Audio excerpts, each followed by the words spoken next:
Bonsoir à tous et à toutes. Merci de nous retrouver à cette autre édition du débat sur DIAF TV. Les élections présidentielles camerounaises et tout ce qui aura suivi la minute d'après, donc tout ce qu'on pourra appeler aujourd'hui les événements post-électoraux de ces élections constituent cet après-midi l'essentiel du menu de votre débat. Pour en parler, 4 experts. À ma gauche, Achille Nembo, qui représentera aujourd'hui le parti Univers. Bonsoir. À sa gauche, Paul Yangam, qui est ancien président du SDF Section France et aujourd'hui président du conseil d'administration du Conseil des Camerounais de la diaspora. C'est bien ça? Oui, bonsoir. Et en face de Paul, on a Gaston Kenman, qu'on ne présente plus, écrivain, best-seller avec son livre Je suis noir et je n'aime pas le manioc. C'est ça. Voilà. À sa gauche, on ne le présente plus, Abdelaziz Mondé, journaliste indépendant. Merci d'avoir accepté donc notre invitation. Sans plus tarder, je vais commencer par poser la question donc à Paul. Paul, Oui. on a 3 recours de 3 principaux candidats à cette élection qui demandent pour certains l'annulation partielle et pour d'aucuns l'annulation totale de ces élections. Et ils allèguent que de nombreuses fraudes ont entaché ces élections. C'est une farce ou alors tout simplement c'est le RDPC qui ne reste toujours pas capable de nous organiser des élections transparentes, libres et équitables. Merci de poser la question. Je pense qu'il faut apprécier la chose à sa juste valeur. Tout ce qu'on peut déjà conclure, c'est que ces élections n'ont pas été transparentes. Elles n'ont pas été transparentes à plusieurs titres, puisque aujourd'hui nous avons des informations selon lesquelles il y aurait un certain nombre de bureaux fictifs, c'est-à-dire ne faisant pas partie de la liste officielle des bureaux qu'avait demandé le président Kamto, parce que le président Kamto a demandé, avant les élections, qu'une liste officielle des bureaux de vote soit communiquée. On constate aujourd'hui qu'en deçà de ces bureaux, il y a d'autres qui aujourd'hui sont présentés. Donc, du coup, on peut conclure que ces élections ont été entachées de fraude et d'irrégularité. Bon, c'est vrai que je ne suis pas très bien placé pour apprécier le niveau d'irrégularité. Je reconnais que l'un des présidents, le président Maurice Kamto, a demandé dans certains endroits une annulation partielle de certains résultats. Maintenant, il y a des candidats qui demandent une annulation totale des résultats. Je pense que sur le plateau, certains d'entre nous pourraient avoir plus d'explications par rapport à cette demande. Et donc moi, je parle beaucoup plus de l'annulation partielle qu'a demandé le président Maurice Kamto, et donc je maîtrise un peu plus. Alors, je vais donc, après ça, demander l'avis de Gaston sur ce sujet. Gaston, c'est une farce de la part d'une opposition qui est permanemment dans une posture victimaire, ou alors c'est simplement le RDPC qui n'arrive pas à nous organiser au Cameroun, dans ce pays de Martin Paul Samba, de Douala Mangabel, de Oumniobert, qui n'arrive pas à nous organiser des élections transparentes, justes, équitables. Rien n'empêche que les 2 cas de figure soient vérifiables, quoi. C'est tout à fait possible que l'un et l'autre, la position de l'opposition qui effectivement aurait pu faire des choses avant, préfère le faire après, et puis effectivement aussi un pouvoir qui cherche tous les moyens pour rester en place, ce qui effectivement pourrait être le cas dans les deux. Mais ça ne m'intéresse pas beaucoup. L'opposition, enfin je veux dire, les autres candidats sont dans leur légalité, dans leur légitimité de poser des réserves selon les règles qu'ils ont acceptées au départ, et puis on attend la suite, quoi. Voilà, je n'ai vraiment pas grand-chose à dire à ce sujet-là. Alors, Achille Nembo, votre représentant a quant à lui demandé clairement l'annulation totale des élections. Effectivement, en effet, parce que plusieurs bureaux de vote ont été entachés des irrégularités, comme l'a dit Paul tout à l'heure. Je tiens à noter qu'il a beaucoup parlé de Maurice Kamto alors qu'il était présenté comme ancien président du SDF. Bon, la transhumance politique, ça on le connaît sur le fort des Camerounais. Eh bien, on a remarqué à Marseille, parlant du cas de la France, parce que j'ai été nommé par le candidat Cabral Libye, représentant du candidat à l'ambassade de France au Cameroun. Du Cameroun en France plutôt, de rester. À l'ambassade de Marseille, notre représentant a été interdit d'accès au bureau de vote. Consulat. Au consulat. Mission diplomatique a été interdit d'accès. En Suisse, pareil. En Belgique, pareil. Ça, c'est pour parler que de la diaspora. Comment voulez-vous que notre représentant, notre candidat, valide des élections marquées par de telles irrégularités? À l'ouest, pire, des chefs traditionnels sont descendus dans les bureaux de vote en menaçant nos représentants de signer les procès-verbaux, les interdisant de signer les procès-verbaux. À l'est, à l'extrême nord, ils ont été fouettés. C'est-à-dire tenus par 4 groupes, chicotés comme des enfants de l'école primaire. Déjà qu'on ne chicote plus. Donc c'est pourquoi on a pris position formelle, c'est-à-dire que toutes ces irrégularités, on a souhaité qu'on reprenne les élections. Voilà, donc notre décision formelle, au lieu de se proclamer champion ou gagnant, marqueur de pénalty, et derrière demander le report des élections, nous on a préféré se limiter à la loi. Et tous les recours ont été conçus par nos avocats et déposés auprès des offices compétents. Alors, je vais poser la question différemment à Abdelaziz. Abdelaziz, vous avez, pendant des semaines, vous appelé à l'union de l'opposition camerounaise à ces élections pour effectivement obtenir plus de chances de sa victoire. Est-ce qu'aujourd'hui, lorsqu'on se retrouve dans cette situation post-électorale avec une incapacité à produire des bulletins, des procès-verbaux qui rassurent tout le monde, est-ce que finalement, vous n'êtes pas en train, vous, de vous dire, et je l'avais prévu? Je ne peux pas me réjouir d'avoir milité pour une chose qui ne s'est pas passée et me dire, oui, ça s'est passé comme je le prévoyais. Nous, quand on souhaite qu'on mutualise les forces, c'est à la fois par un raisonnement logique et aussi par réalisme au Cameroun. Le RDPC, le parti qui est au pouvoir au Cameroun, a une machine électorale depuis 7 ans qu'elle constitue. Enfin, tout au moins, le RDPC, c'est depuis 85. Mais quand je dis depuis 7 ans, c'est en me référant à la dernière consultation électorale en 2011, la dernière présidentielle.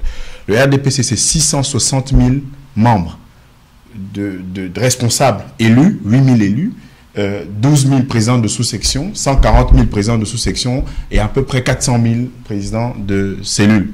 Donc dans la structuration, c'est 660 000 personnes. Dans le fichier de Jacques Couetté, il a 660 000 personnes. C'est-à-dire quand il va aux élections, il y a 660 000 responsables avec carte d'électeurs, parce que c'est comme ça qu'ils s'organisent au RDPC. Donc ça fait 10% du corps électoral, puisque c'est 6 500 000, à peu près, un peu plus de 10%. 500 000 électeurs selon les chiffres d'Elecam. C'est-à-dire que dans le nombre d'inscrits, en 2018, il y avait 6 millions, un peu plus de 6 500 000 Camerounais. Donc, je ne veux pas élargir ça aux responsables de comité de base, je ne veux pas l'élargir à tous ceux qui dépendent du RDPC. Hier, Mohamed disait qu'en tant que directeur général de la Sodecoton, quand vous êtes DG au ministre au Cameroun, vous avez une sorte d'écosystème d'à peu près 500 personnes autour de vous. Donc, imaginez que ceux qui distribuent les 4-9, les marchés, etc., aux Camerounais, eh bien, ils ont des gens qui sont désobligés. Quand on demande une mutualisation des forces, ça s'est vu tout à l'heure, à l'entame de la prise de parole avec mon grand frère Yamga et puis mon jeune frère d'univers, on a déjà une passe d'armes. C'est-à-dire qu'on n'a même pas encore proclamé les résultats.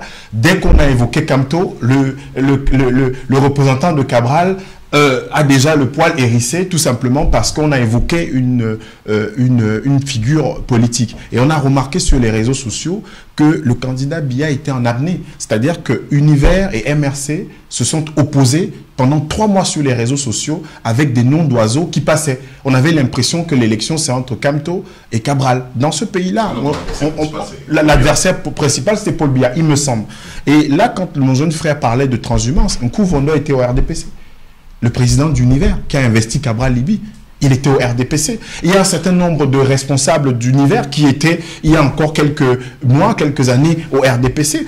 J'ai des amis, des gens qui sont des frères, des amis qui étaient au RDPC, qui ont organisé des dîners, débats à Paris sur le président Biya.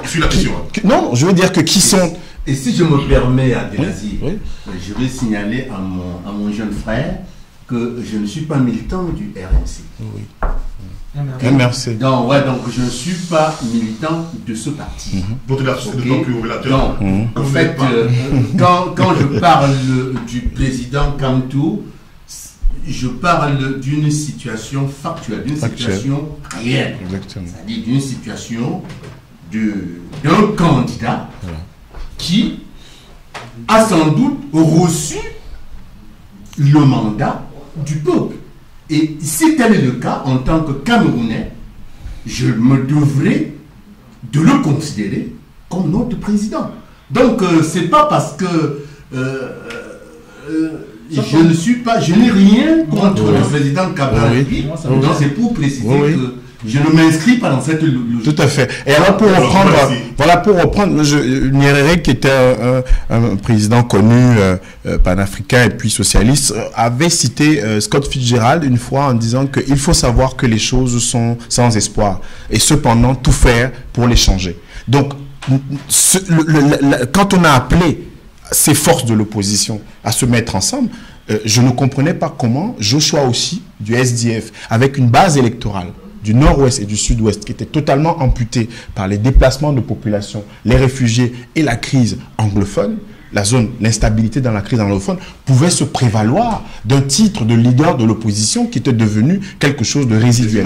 Voilà, l'avion qui n'entre pas dans la voiture, ou bien la rivière, c'est la rivière qui se déverse dans le fleuve et non l'inverse. Ce sont des aphorismes comme ça, des anecdotes, des dictons qui polluent un peu l'atmosphère. Et on a aussi vu l'émergence de gens talentueux, brillants, comme le candidat investi par Univers, Cabral Libye, effectivement, qui est un véritable phénomène, mais qui avait des limites. C'est-à-dire que les limites, ce sont des limites structurelles par rapport à la constitution à la fois de notre opposition et de notre vie politique, ou des figures comme Maurice Kamto, qui avait son passé, son brio, le talent qu'on lui reconnaît, mais qui aussi, en termes d'appareil politique et d'implantation sur le terrain.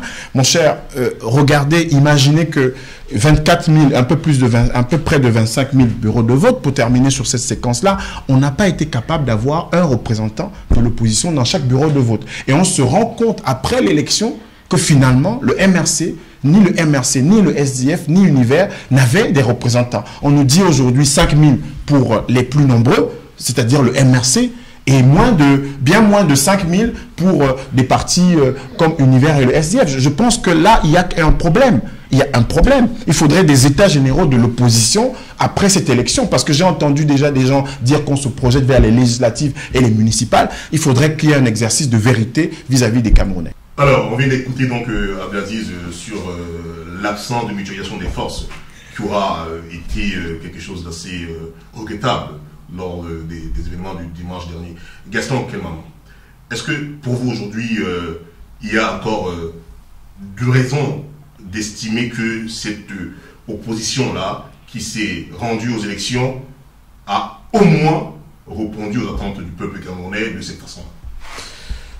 Pardon, ça fait une éternité que je suis parti du Cameroun. Il y a beaucoup de campagnes que je n'ai pas connues. D'abord, peut-être parce que ça ne m'intéressait pas particulièrement, ou parce que j'étais pris à autre chose ici, ou bien parce qu'elle-même n'avait pas de... Je peux ajouter que c'est la première fois qu'on a quand même une campagne... Voilà, c'est à cela que j'arrive.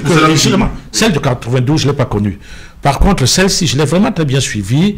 Il y a des candidats qui m'ont rapproché, certains qui voulaient que je travaille avec eux, certains qui me demandaient conseil, ceci, cela. Et j'ai vu, moi, c'est la campagne qui m'a qui m'a énormément plu. Elle est d'une qualité exceptionnelle. Moi, premièrement, il y en a un qu'on ne cite jamais. Matomba, pour moi, c'est l'un des avenirs de ce Cameroun-là.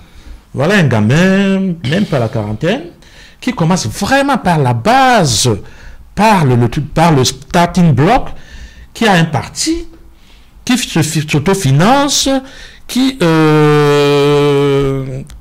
élu.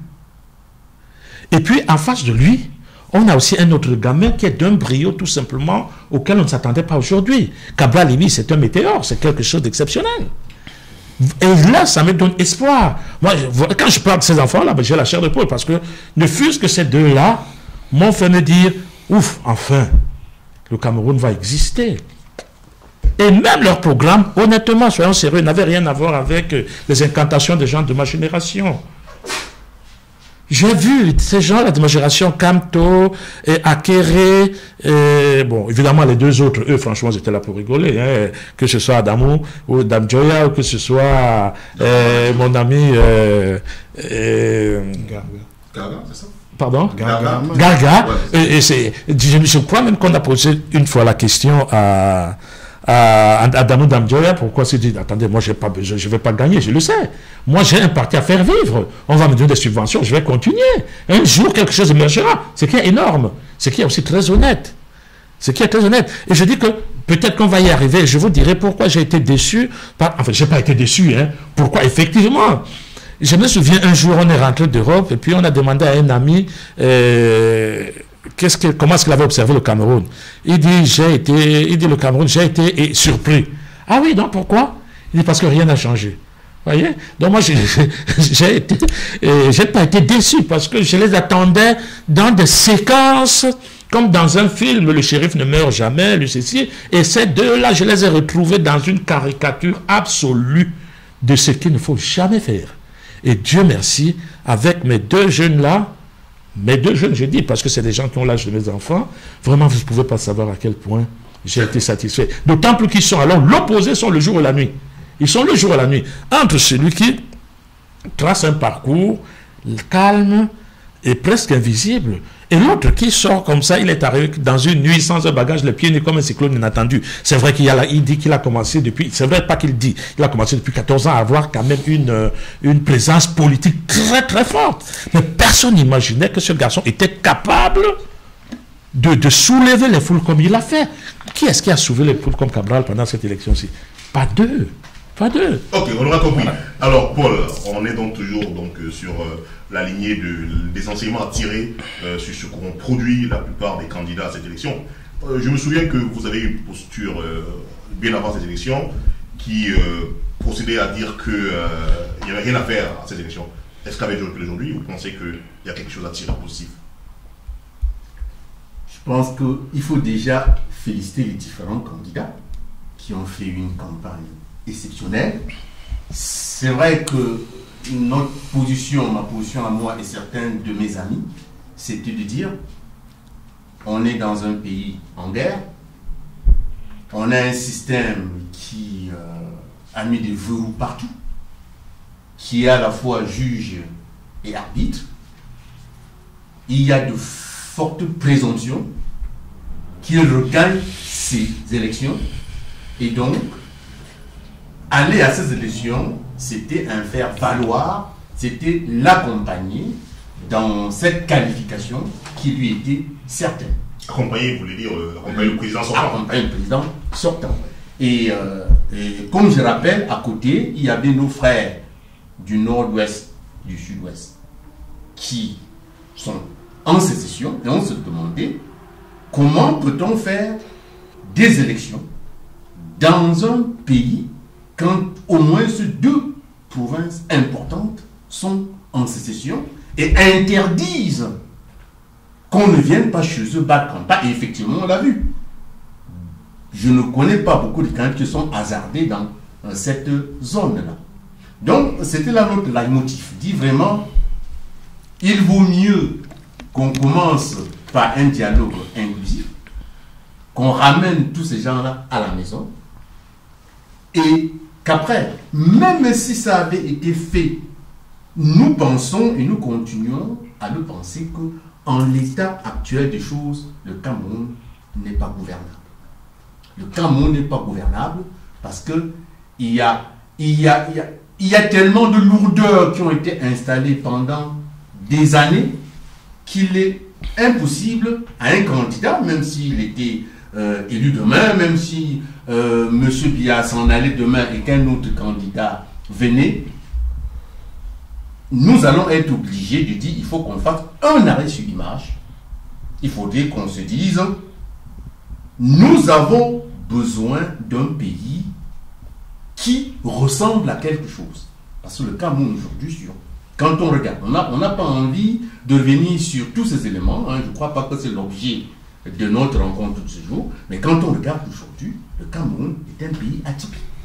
D'accord. Bon, le constat chez vous, il est clair qu'on a, avec cet événement du dimanche dernier, la preuve qu'il y a la fois des choses à faire. Il y a la preuve des choses à faire. Abdelaziz, au-delà de la déception liée au fait qu'on n'ait pas eu cette mutualisation des forces, on retient quand même des choses positives ou pas à cette élection? Oui, ben je reprends à mon compte ce que, évidemment, Gaston Kelman disait, ainsi que Paul Yamga. Ce sont aujourd'hui des motifs à la fois de satisfaction, de fierté.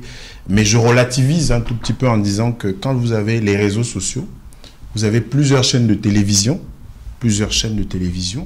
vous avez une profusion d'images qui vous arrivent, et bien évidemment la parole politique est plus partagée. En 92,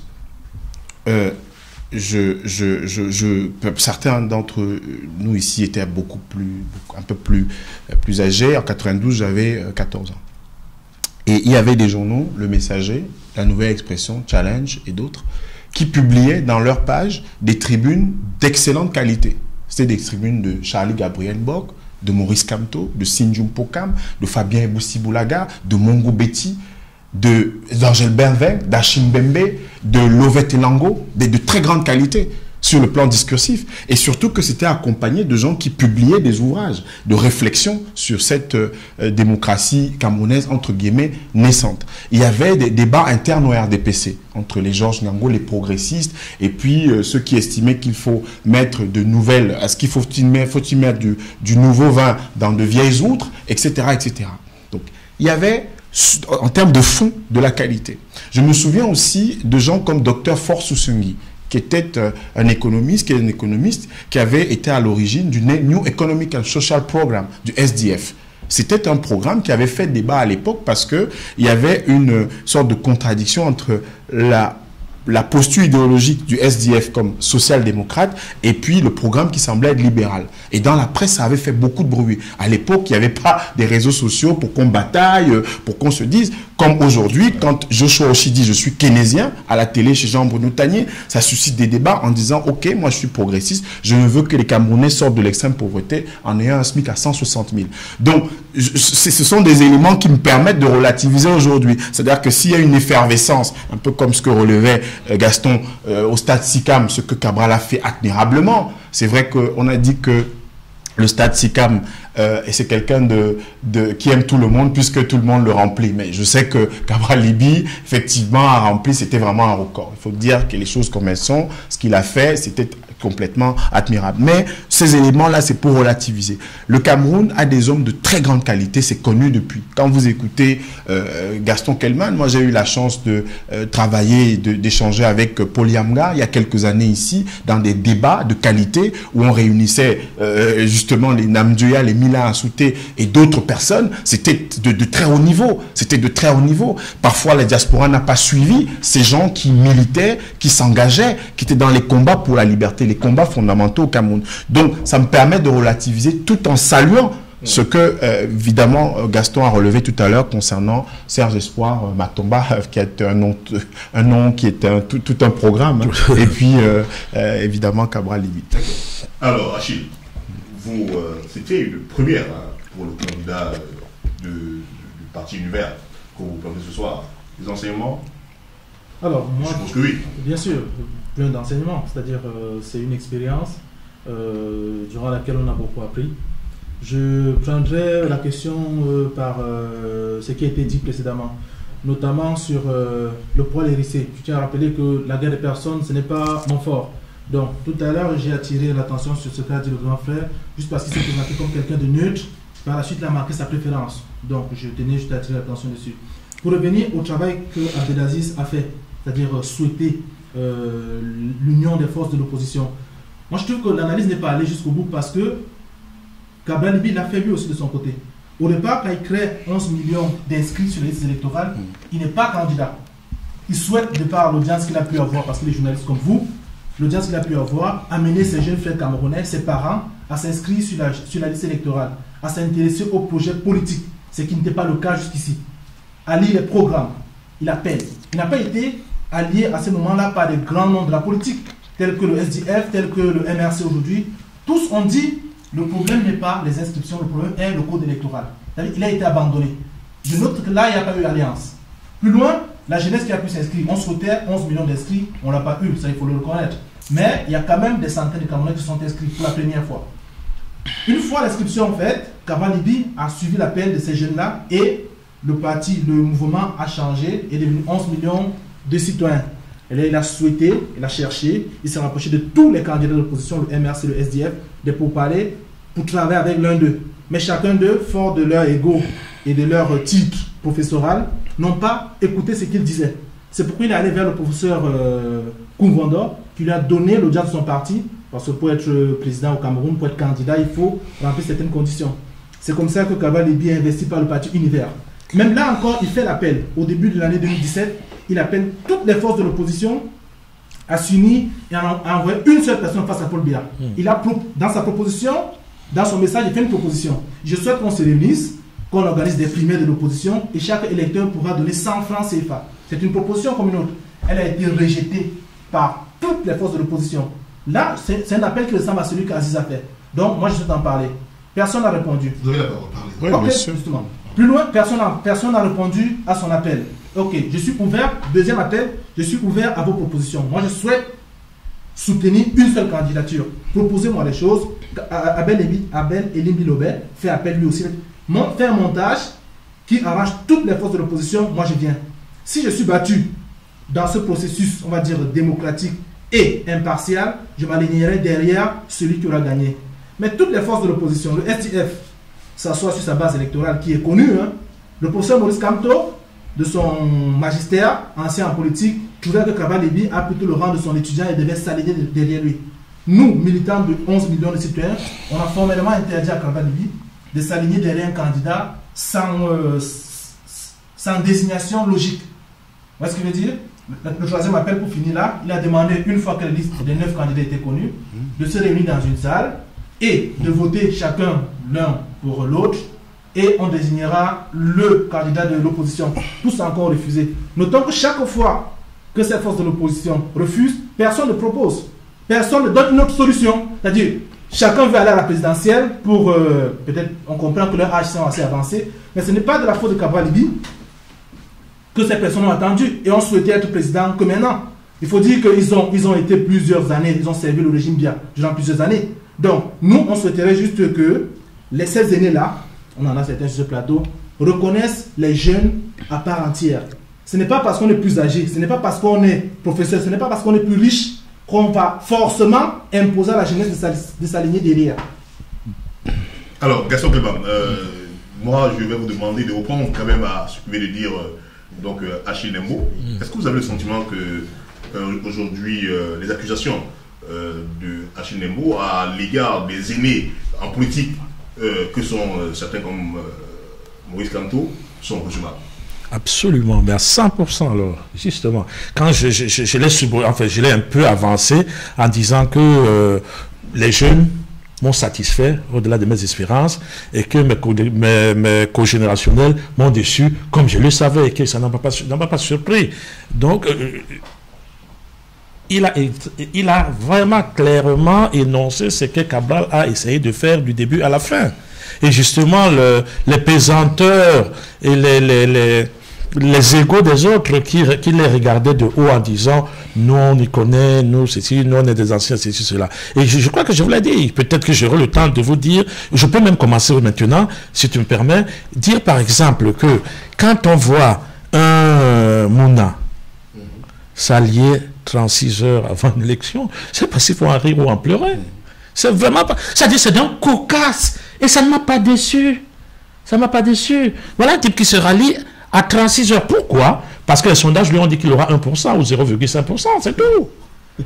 C'est tout. Quand est-ce qu'on va encore travailler un programme à 36 heures? Quand est-ce qu'on va faire quoi que ce soit? Et mon ami Pendaï Koka aussi qui apparaît là, dont on ne sait pas, il sème la zizanie un peu comme ça. On ne comprend pas très bien. On ne comprend pas très bien. Et le professeur Maurice Kamto, par exemple, quand j'entends le professeur Maurice Kamto dire à un moment donné qu'il aurait voulu qu'il y ait des observateurs étrangers, j'ai envie de me cogner la tête contre le mur. Moi qui ne rêve que de l'indépendance des nations africaines. Il faut qu'aujourd'hui, d'une infantilisation inimaginable, qui nous reproduise du souping en disant qu'il faut que... C'est moi qui ai gagné, je demande à Biya de quitter le pouvoir. Excusez-moi, s'il vous plaît. Non. Et si je parle comme ça de Kamto, c'est parce que c'est l'une des personnes sur lesquelles je m'appuyais pour que les choses puissent évoluer. Je suis très sévère avec lui. Il me fabrique du souping. C'est moi qui ai gagné, monsieur, ouvrez la porte, j'entre.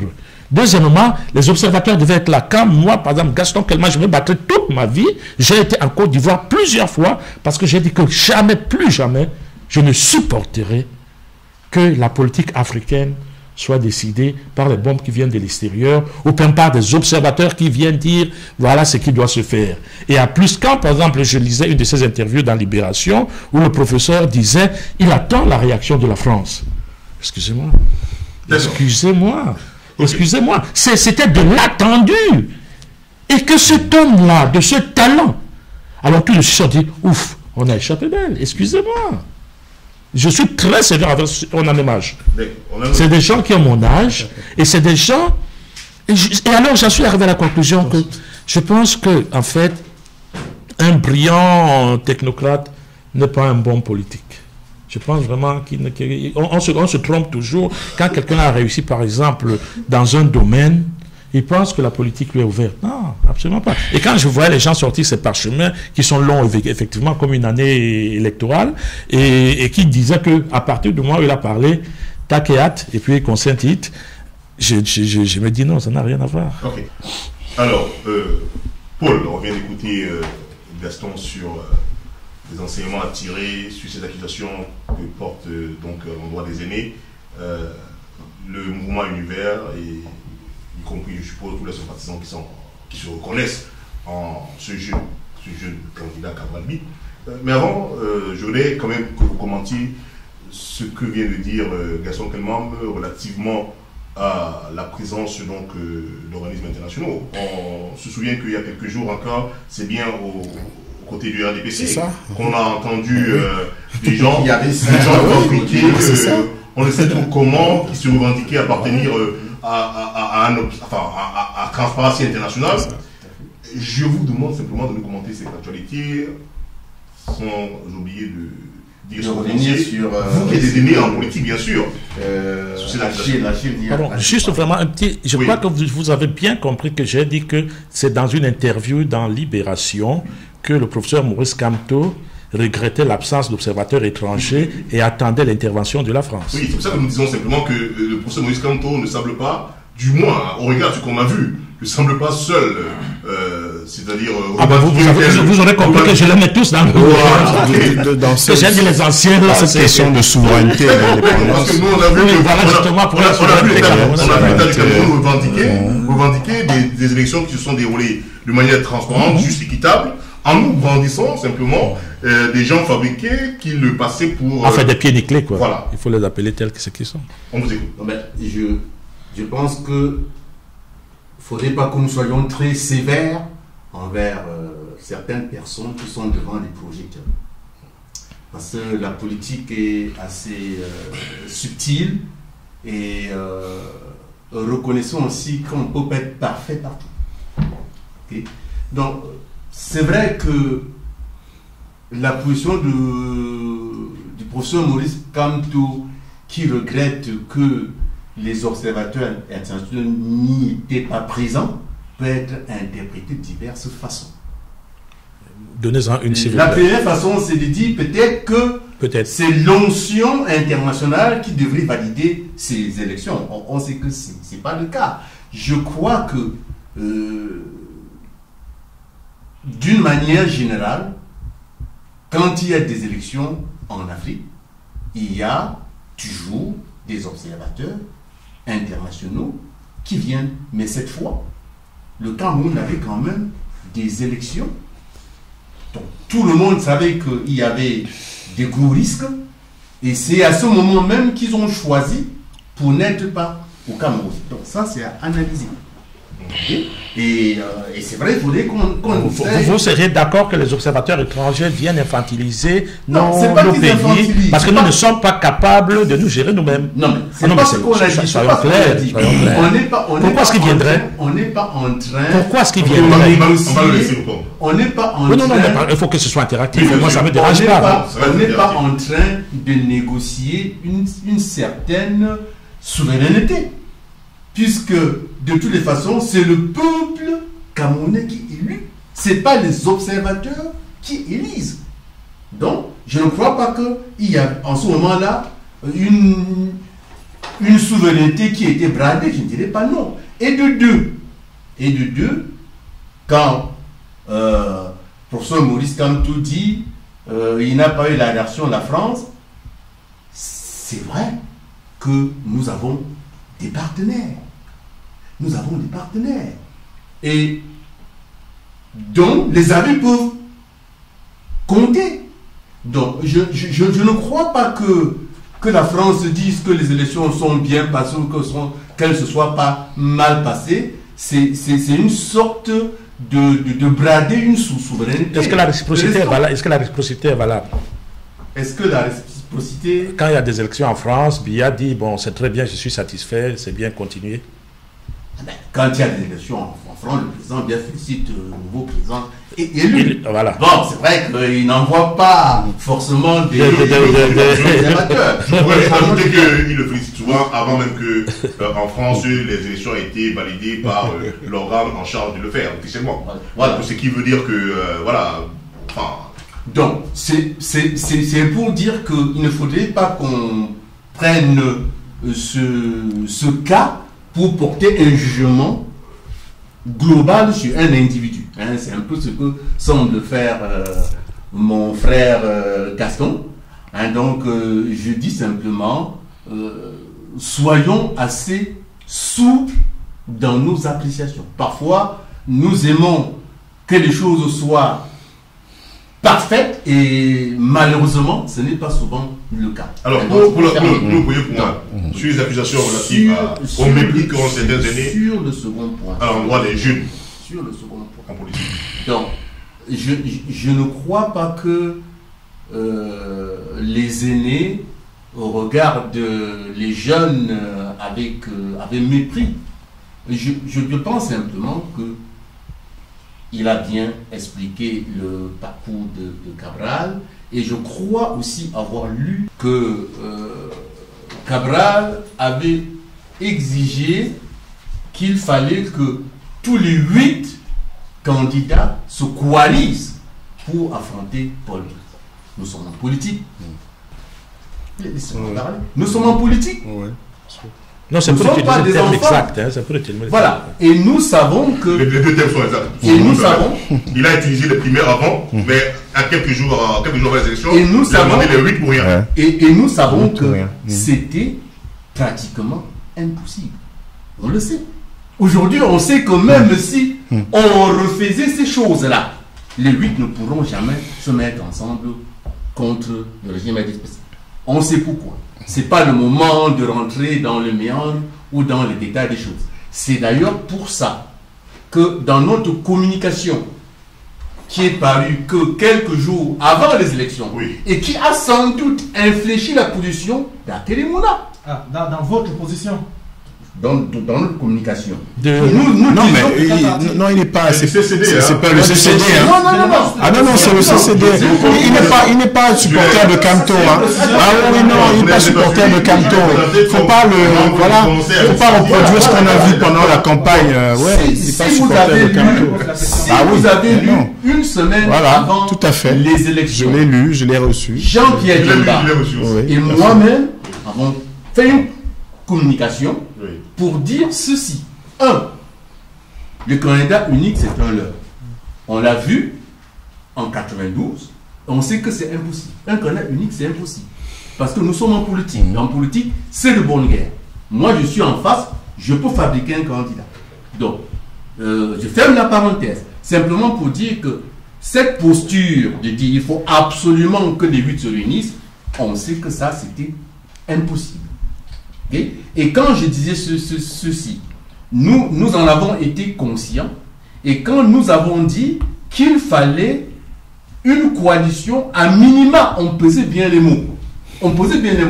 Nous étions convaincus que si Cabral faisait un front avec Kamto, ou que si Oshi faisait un front avec Akere, on savait que dans tout ce monde-là, ceux qui allaient oser faire un rapprochement allaient recevoir un plus qui pouvait impulser ces élections-là. Et je crois aujourd'hui que les résultats ne nous trompent pas.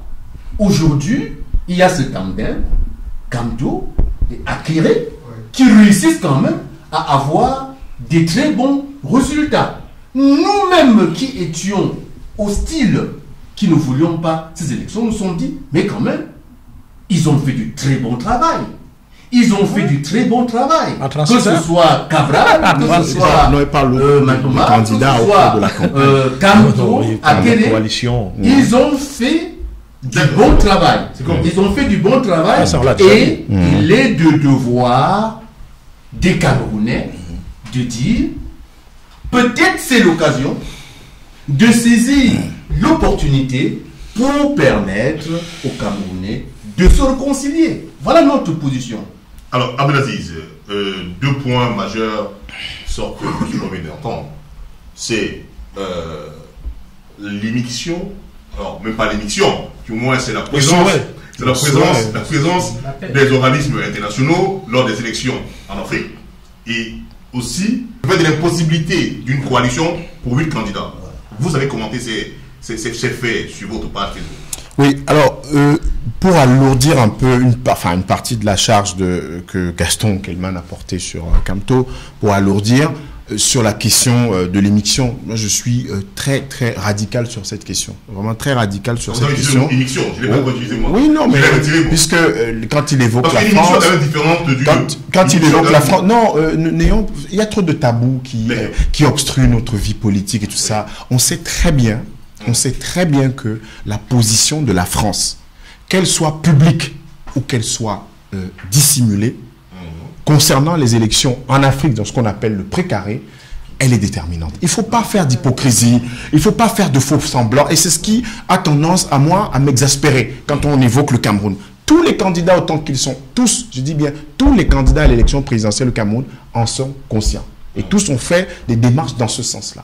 Que ce soit à ciel ouvert ou que ce soit de manière dissimulée. On est en politique, vraiment, il faudrait, et même pour les jeunes qui entrent en politique, il ne faut pas qu'on trompe les gens et la petite tambouille, parce que c'est ça le problème.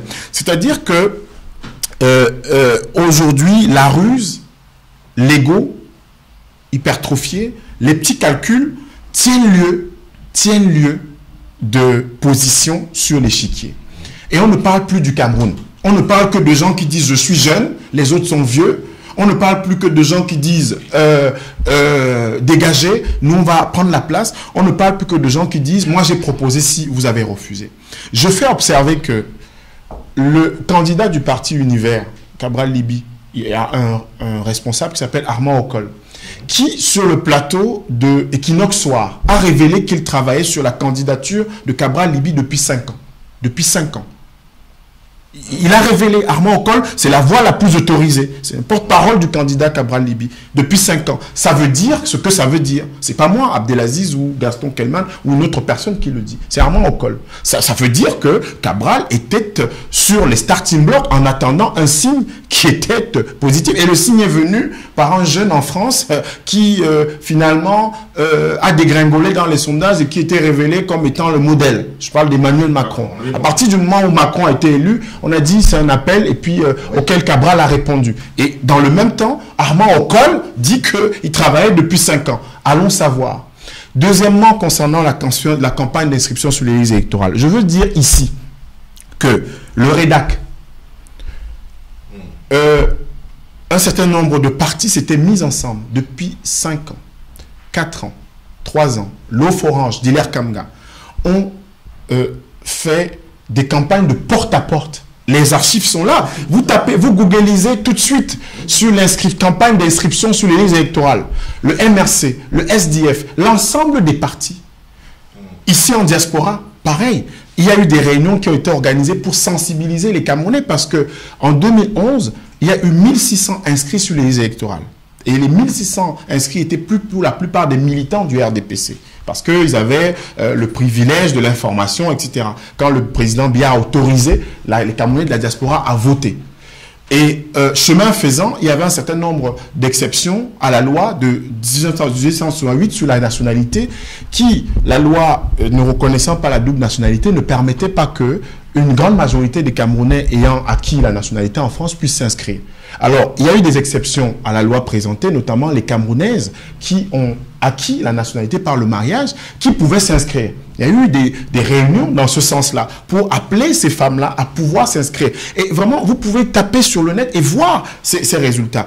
Moi, je pense que le fait Cabral Libye a été effectivement une prise de conscience à la fois spontanée et soudaine d'une partie de la jeunesse sur ces questions-là. Servi également par sa visibilité médiatique, puisqu'il avait l'avantage d'avoir eu les plateaux de télé et sensibilisé plutôt de manière admirable et brillante, comme l'a dit Gaston Kelman tout à l'heure. Je veux toujours relativiser la question du Cameroun, parce que pour moi, ce qui est important, c'est notre pays. Ce qui est important, c'est que le Cameroun puisse se transformer, puisse changer. Ce n'est pas forcément le casting. Parce qu'on l'a vu sur la question des 8. Ndifor a dit qu'il n'était pas question qu'il entre dans la moindre coalition. Ndifor Franklin. Gaka Amanadi, sur les antennes de la CRTV et chez Jean-Bruno Tanier, à la grande interview, a dit qu'il n'est pas question.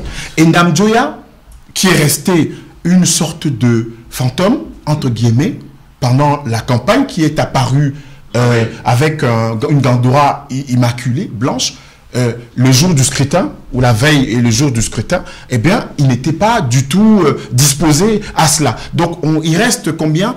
On a 3 candidats de l'opposition, donc il y en a 6, il y en a 5, autant pour moi, qui commencent ou parlent ou discutent de la question des primaires, pour le cas de Cabral Libye, de la question de la mutualisation des forces pour Maurice Kamto, pour Matomba. Moi, j'ai discuté avec Matomba sur la question de la mutualisation pour les bureaux de vote. C'est-à-dire que quand on s'est retrouvé à Bruxelles au Forum du Cameroun Patriotique Diaspora, Matomba a dit qu'il y a une solution à moyen terme, enfin qui pourra arranger tout le monde, c'est que sur les 24 000 bureaux de vote, qu'on puisse au moins mutualiser pour avoir du monde dans ces bureaux-là.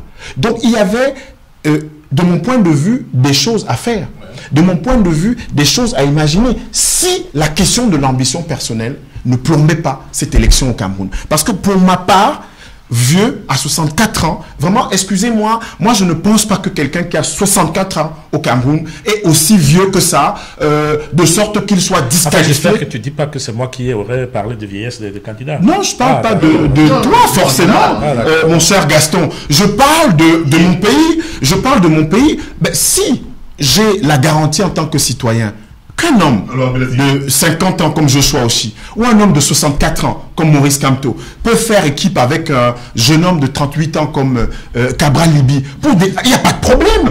Est-ce que la jeunesse, est-ce qu'il y a une cure de jouvence ou une pierre philosophale ou un bain de jouvence magique tel que vous le plongez là-dedans, vous devenez jeune et vous transformez le Cameroun? Ça, il faut qu'on me le prouve. Je n'ai pas encore la garantie.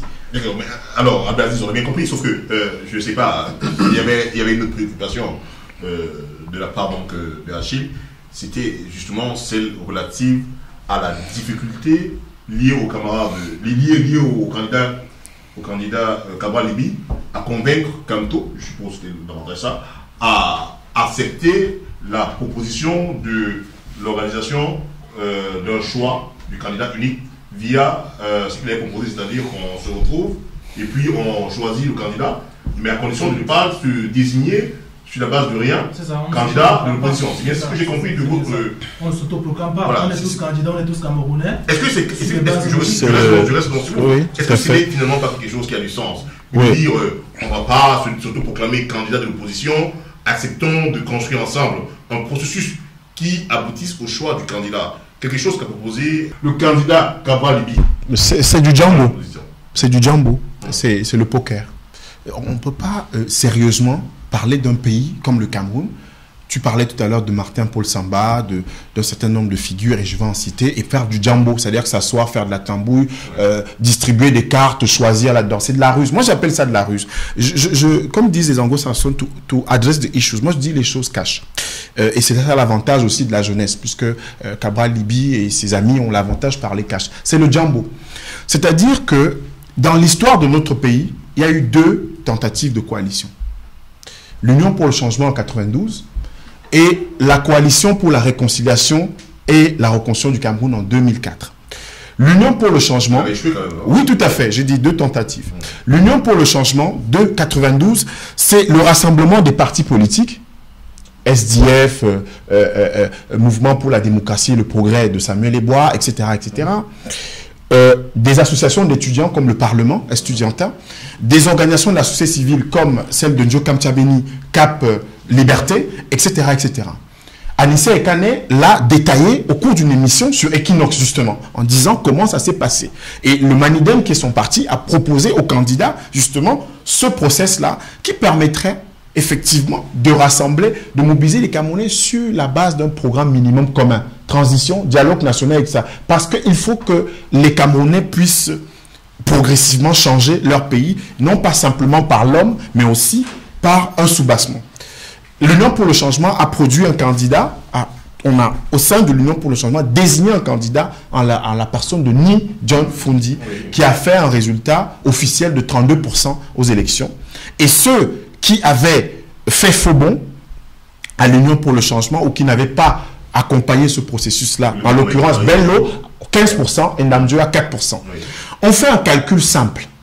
32 plus 15 et 4, majorité absolue. L'opposition arrive à étudier. Et ça s'est répété aux législatives, puisque le RDPC, en l'absence du SDF et de l'UDC, dans le Noun et dans le sud-ouest nord-ouest, le SDF fait, le RDPC fait 88 députés et l'opposition 92 députés. Il faut 6 députés, donc ceux de Dakole Daïsala, pour que le RDPC ait la majorité. C'est l'histoire de notre pays. En 2004, un certain nombre de personnalités, Sinjum Pokam, Issa Chiroma et bien d'autres, mettent sur la table un certain nombre de critères dans le cadre d'un processus. Il y a des candidats qui se présentent, il y a des critères, l'expérience politique, l'expérience administrative, le bilinguisme, etc. etc. Les critères aboutis donc au choix d'Adamou Dabdjoya, et celui qui fait faux bond, c'est Ni John Fundi du SDF, avec le fameux, c'est la rivière qui tombe dans le fleuve et non l'inverse. On a cette impossibilité de faire une coalition. Donc, où EP semblait ne pas être indispensable à 92, parce que l'opposition... Comment est-ce qu'on répond à ça? Alors, donc, non, c'était pour planter le décor sur le plan historique, pour dire que on a vu depuis longtemps au Cameroun les hommes politiques jouer. Et ça se voit encore aujourd'hui où, contre Kamto, des gens qui nous avaient dit, le jour de l'élection, je suis l'élu des cœurs et du peuple camerounais, il reste à le prouver. Quand on dit qu'on est l'élu du cœur peuple camerounais et qu'il reste à le prouver, ça veut dire qu'on a des indications. Il reste à le prouver, c'est ce que sur la base des PV. C'est le candidat Cabral Libi qui l'a dit. Oui, on sait. Qui l'a dit sur sa page Facebook et qui a fait une vidéo dans la journée. Pour dire... Il a dit exactement comme Kamto. Exactement. Exactement. Et je m'étonne que la déclaration de Kamto, moi j'étais scrutateur, j'ai été en 2011 secrétaire de bureau de vote. L'article 113 du code électoral au Cameroun dit que le résultat acquis lors du dépouillement est rendu public. En d'autres termes, si un parti politique a ses scrutateurs, c'est remonté, il rend public son résultat. C'est l'article 113 du code électoral au Cameroun. Donc si Atanganji, l'ELECAM ou le gouvernement camerounais veulent contester, ils peuvent déjà s'adresser à Ernest Obama de Vision 4 qui nous a lu à la télévision sur une chaîne allié, entre guillemets, affidé du pouvoir, qui nous a lu les résultats dans le Sud, les 100% de Biya. Pourquoi ça n'a pas suscité autant de scandales? Et qui nous a dit, des journaux au Cameroun ont dit, Info Matin, que Biya est vers la victoire. Mais, voilà. Donc, comment ça se fait que Maurice Kamto devienne aussi pestiféré dans notre pays, alors qu'il y a eu des déclarations de la part du pouvoir, de la part du candidat Cabral Libi et d'autres qui estimaient qu'ils sont en droit de revendiquer la victoire. Et je rappelle, pour terminer, que Ndi Fort Franklin également l'a dit. Alors, je crois qu'on a ici sur le plateau abordé donc les différentes questions que vous avez soulevées. Moi, j'ai envie de vous demander aujourd'hui, vous qui semblez contester un peu l'attitude, du moins la sortie de Kamto au lendemain de cette élection, que vous inspire donc les remarques de Abdelaziz Moundé sur la sortie également de Cabral, qui ne semble pas s'éloigner de celle de Kamto? Alors, premièrement, je suis ici pour répondre aux questions, pas pour en poser. Donc, si mes réponses suscitent des questions, je comprends bien.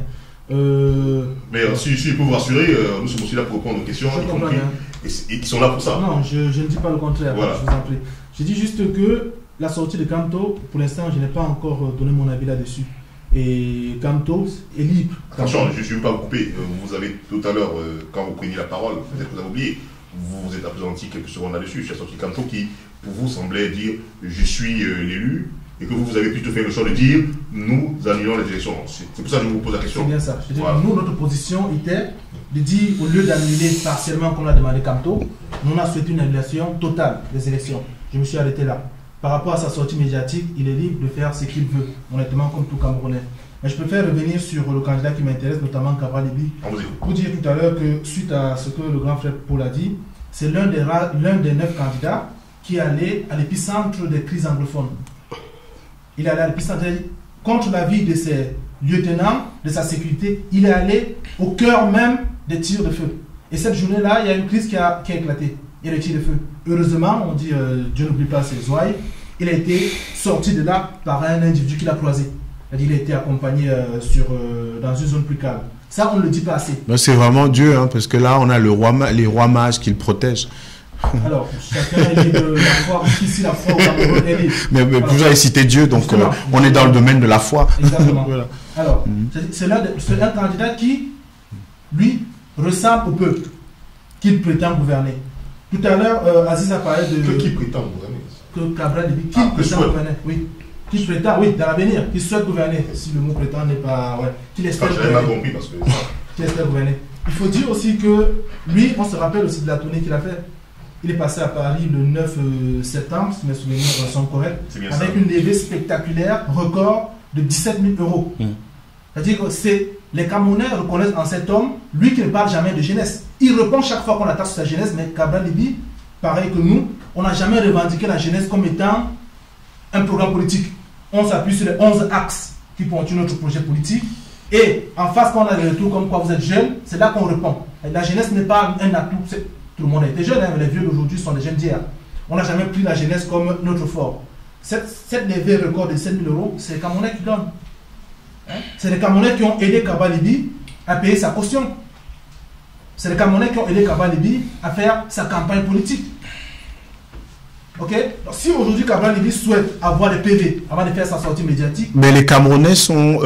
attendez, excusez-moi. Les militants du MRC qui ont fait un fundraising à Montreuil, ils sont indonésiens? Je n'ai pas dit le contraire.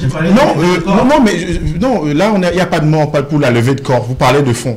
Les Camerounais qui ont levé les fonds à Montreuil, ils sont indonésiens ou éthiopiens? Je n'ai pas dit le contraire. Voilà. Les Camerounais qui ont été présents au meeting de Serge Espoir Matomba, d'Akerimuna, dans le Nord Cameroun, avec le fameux Jonta, dans les meetings de Diffor, au Stade Sikam, ils sont rwandais? Je ne vois pas pourquoi. Non, mais pourquoi vous dites que les Camerounais ont financé l'un, les Camerounais ont fait la campagne de l'autre? Non, on a vu une campagne avec des candidats au Cameroun. On a vu des Camerounais. Les 4 600 000 Camerounais qui ont voté sont des Camerounais. Les 4 millions qui ont porté leur suffrage sur Biya, sur Camto, sur Ossi, sont des Camerounais. Voilà, c'est ce que je voulais dire. J'étais dans de disant que Cabral Libi est le seul candidat qui a payé sa caution par les dons des Camerounais. Jusqu'ici, aucun autre ne l'a fait. Peut-être parce qu'ils avaient des réserves, peut-être parce que ces personnes-là se préparaient durant des années. C'est supposé, mais vous n'avez aucune preuve. Non, mais je vous dis, ça a été médiatisé. Ça a été médiatisé. Personne ne le voit. Ils ont collecté. Ils ont collecté. Ils ont collecté. Quel preuve vous voulez? Il y a des relevés des dons Orange Money et MTN Money. On est d'accord, mais c'était quand vous disiez Camerounais, justement, on a financé ces militants et ceux qui le soutiennent. Abdelaziz a c'est simplement de dire que lorsque vous martelez, ce sont les Camerounais qui ont financé tout ce dont a eu besoin le candidat Cabral Libi, il veut juste vous faire comprendre que, en le martelant, vous donnez l'impression que pour les autres, c'est pas les Camerounais. Oui, c'est ce que ça veut dire. L'impression a été mal interprétée. Voilà. Je le dis tout simplement pour faire comprendre à ceux qui nous regardent que Cabral Libi, sa démarche est simple. Il est parti du peuple qui le ressemble, pour souhaiter apporter à la tête de cet État-là les valeurs de ce peuple-là. C'est-à-dire se préoccuper au bien-être de la population. Il n'a jamais appelé des organismes internationaux comme certains pour venir suivre, parce qu'il fait confiance, même le personnel de l'État qui sont camerounais. C'est-à-dire qu'ils sont dans les bureaux, même dans les bureaux où il n'y a pas de représentants, on espère que ces Camerounais-là vont faire leur travail de façon impartiale. On le sait parce qu'ils sont tous Camerounais. C'est dans ce sens-là que je précisais que c'est les Camerounais qui ont accompagné la candidature de Cabral du départ, caution, campagne électorale jusqu'au présidentiel. Comme les autres candidats, bien évidemment.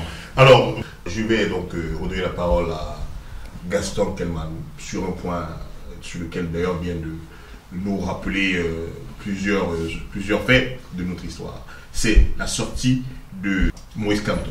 Tout à l'heure, vous êtes revenu dessus et Abdelaziz vient de démontrer que visiblement il n'y avait aucune entorse à notre loi. On a vu votre sortie sur votre mur Facebook. Qu'est-ce qui vous a choqué dans cette sortie de Moïse Kamto qui dit clairement, on m'a missionné pour tirer un penalty, je l'ai tiré, j'ai marqué, et il appelait après, par la suite, le président Paul Biya à faciliter la transition dans la paix. Qu'est-ce qui choque là-dedans? Je vous signale que je n'ai pas été le seul à être choqué de cela. Vous avez peut-être lu Mediapart, comment est-ce qu'effectivement... Non, je vais rectifier encore ce tir. Ça fait des années que je le rappelle à plusieurs journalistes camerounais. Il faut faire la différence entre Mediapart et les blogs. Et les blogs. Je le rappelle constamment. C'est pas le... Mediapart, c'est comme Diaf TV. Je peux permettre aujourd'hui aux gens... Attends, vous pouvez rappeler tout ce que vous dites au Cameroun. Non, je vais rappeler rien. Sur l'article traité à Mediapart, c'est un blog. Suivez-moi très bien. Cette question, il est déjà eu il y a 3 ans avec des journalistes camerounais que je ne vais pas citer ici, sur le site Cameroun Politique. Je leur avais rappelé, ils avaient fait la même chose en publiant que c'était de Mediapart. Et à l'époque, je leur avais dit, vous pouvez démontrer que c'est Mediapart.